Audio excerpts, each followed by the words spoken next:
Alright, YouTube, because I continue to have a slow trickle of convert seekers that apparently want me to adulate Jesus or Muhammad, I'm just going to say again for everybody here, I know I have like tens of thousands of new subscribers in the last couple of months, so you should probably be aware of this fact. I'm not religious.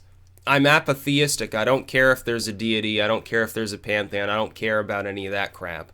I'm blatantly against organized religion in all of its forms. I don't belong to any, like, occultist or pagan temple either, any more than I would a church or a synagogue or a mosque. I think most religious leaders, so-called, are fools. I think most of the rest are corrupt. I think there are very few religious leaders, so-called, throughout all of human history who have had any common sense at all, and even fewer that were honest. Because if they were honest, they wouldn't make it in such a profession. I look at mega churches or some of these mosques that are built here with Saudi oil money or in, Arabia, in the Middle East. They're full of shit. Synagogues, they're full of shit. Churches, they're full of shit. The Vatican's full of shit. The average fire and brimstone minister's full of shit. We see these people all the times exposed for what they really are. Look at Ted Haggart or Peter Popoff or somebody like that, especially sort of the TV generation new wave of Protestant ministers. We see the Catholic Church is full of pedophiles. We see Islam. I think it's self-explanatory what the problems are there with some of these mosques and their teachings.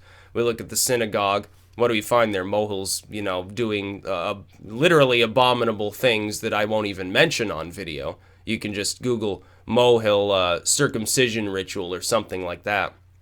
Mohel. Just go see for yourself what's happened. It's happened here in the United States. Not like this is happening in the third world. It happens in the developed world. Look at San Bernardino for Islam, or you look at any of these other things. It's the same fucking thing. So I have nothing but contempt for organized religion. Even where I say the religious dogma itself, taken in one form or another, is, yeah, okay, that's all right. It's like Christianity. Most Christians in the West are liberal. They don't hurt people for their religion. They don't have a real problem with people. They don't really care if you're a pagan or whatever. You might think it's a little odd. They might have some misconceptions about it, but they're open-minded enough so you can usually explain it to them. I've explained this to some Christians myself, They say, oh, you worship the devil. Why would you do that? You'll go to hell. I say, I don't worship the devil. I don't even believe in the devil. Oh, okay. And then they go on about their business. No problem. But if I look at the central dogma of Christianity, I see quite a bit of vice and evil.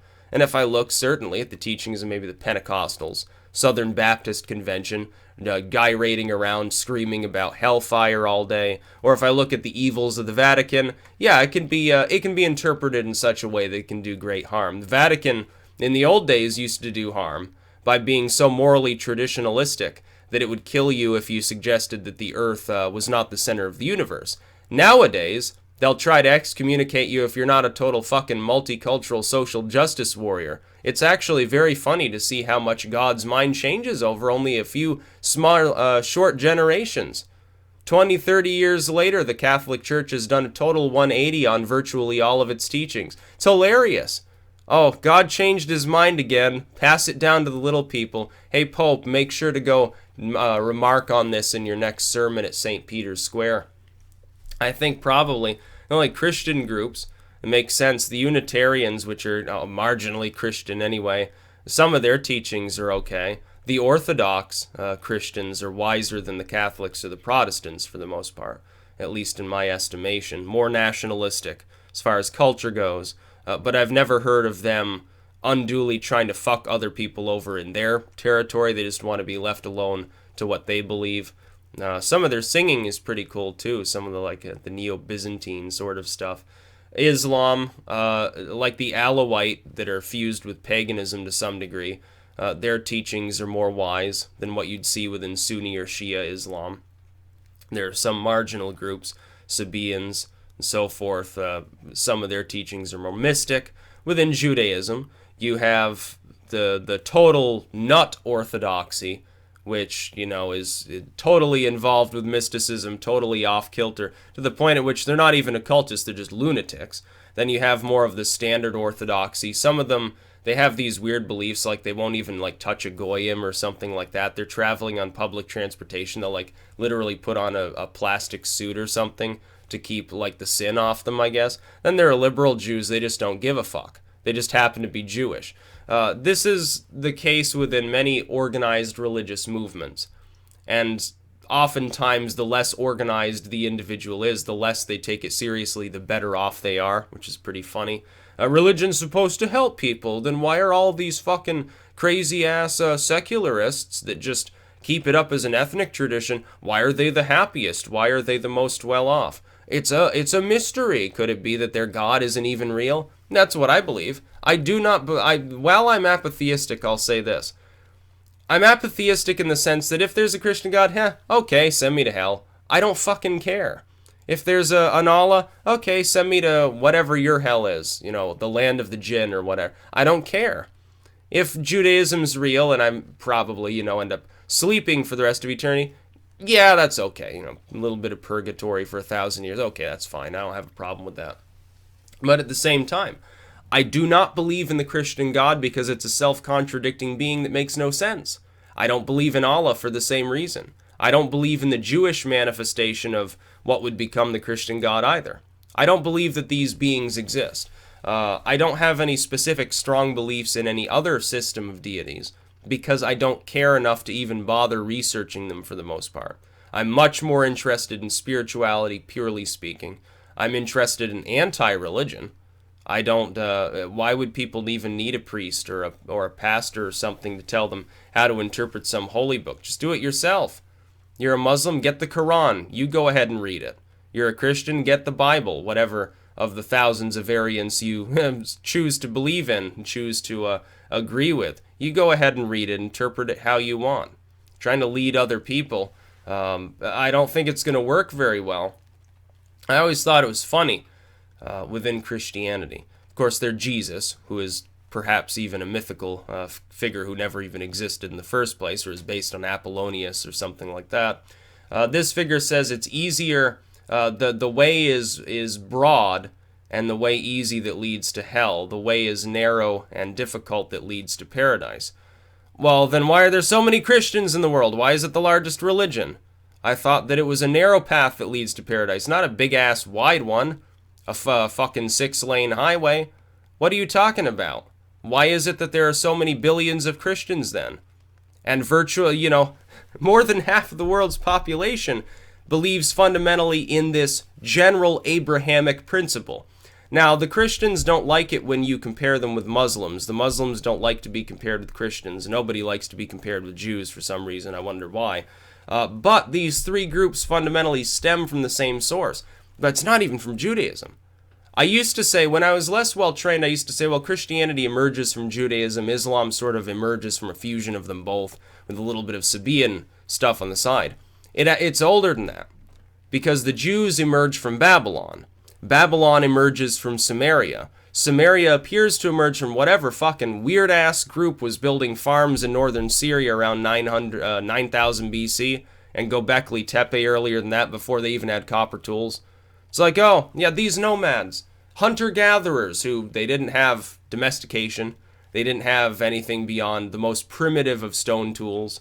They were wearing literally nothing more than uncured skins for warmth, wandering around in the steppe in an area that wasn't even particularly productive, even if they had been horticulturalists or whatever, or herbalists of some sort. Yeah, they started building megaliths. Pretty good ones, pretty large ones, lifting these, 10-ton stone blocks. They didn't have any sort of tools to do it with, they just magically went to town. I don't think so. Now, I think the human timeline proposed by archaeology is completely wrong. I think modern man, by modern I mean has some degree of understanding in technology. I don't mean like Atlantean, they had death rays and flying ships and steam. No, I'm not talking about that sort of crap. I think Atlantis existed. I think that they just hit the Iron Age extra early, and that they were sort of a prodigy for some time, and then a volcano destroyed them. That's what Atlantis was. I don't think you're going to find any remains of it, because I think they got blasted into oblivion. I think that the Minoans, so-called, which have nothing to do with Minos, are the remnant of groups that were influenced by what had been Atlantis. I don't think that it actually is Atlantis, because it's not made out of concentric rings as Plato suggests. but I believe it was modeled on that basic principle, took some of the technology that they had adapted from them. Maybe they stole the technology, who knows? Maybe they were the enemies of the Atlanteans. We're talking just about a Bronze or Iron Age people that happened to have, a better understanding of technology at the time. I think that there was somewhat sophisticated man before the last ice age, and the reason you don't have evidence of this is because of glaciation. Destroyed all remnant of them. It just, it wiped out all their megalithic remains, all their tools. It's either gone or it's under a mile of gravel. Good luck finding it. I think eventually you might find the odd nail or hammer or piece of armor or something from that period of time. Don't expect it to be in great condition, though. Screw yourself. You're never going to find it. No, I don't believe in organized religion. I think that the human understanding is too limited, and I don't believe that any of these dogmatic systems, that any of these so-called divine texts were actually written or even inspired by a deity. Because when I read them, I just find a bunch of contradictions and a bunch of outright nonsense. So how the hell are they divinely inspired? To somebody living 2,000 years ago, who thought there were witches in the closet and imps on the roof every time the house creaked on a windy night, yeah, it might have made sense. Of course, yeah, there are dragons, there are unicorns, there's witches and demons and all sorts of weird shit afflicting you constantly. But don't worry, there's also a God, so when your short, miserable, often disease-ridden life is over, or if you get, raped and killed by barbarians, or your home gets burned down on top of you by Vikings or something, don't worry about it. It's painful for a bit, but you go to heaven, so don't worry. Haha, now give us some money. It's essentially how organized religion functions. It still does. Things in some ways are much better off than they were a few centuries ago. In some ways, they're arguably worse off. Far less land for each person. Not exactly any new places you can go and explore unless you intend to live on the bottom of the ocean or join Musk there for a Mars colony or something like that. And I'm sure if they go to Mars, one of the first things that'll happen is the Vatican or some other retard organization will want to build a church up there. And it's going to be the funniest thing that I ever saw. Probably won't even look like the churches or synagogues or whatever down here. It'll just be a massive boulder carved out, and it'll have a cross rigged on top of it. That'll also be an antenna or something like that. So pretty soon you'll have Martian Christian programming, Martian television or something.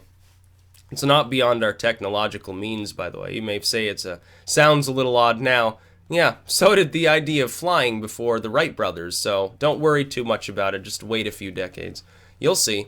The moon, too. You'll see a colony up there. They'll use it as a transmission station to communicate with Mars. I know I've gotten way off track, but all this sort of mumbo-jumbo, it's fun to talk about. It's fun to talk about how stupid organized religion is. I don't care if you believe in a God, that's fine. I don't care if you're spiritual, I am too. Organized religion itself, though, is dumb. Straightly dumb. Even a lot of people who believe in these deities, who aren't apatheists like me, they understand organized religion's dumb. I find it funny that religious people can. Just read your dogma and then often hear what the interpretation is that you're getting from your imam or your pastor or whatever, your rabbi, your cleric of some sort. It's wildly out of sync with reality, honestly. That's about all. Peace out.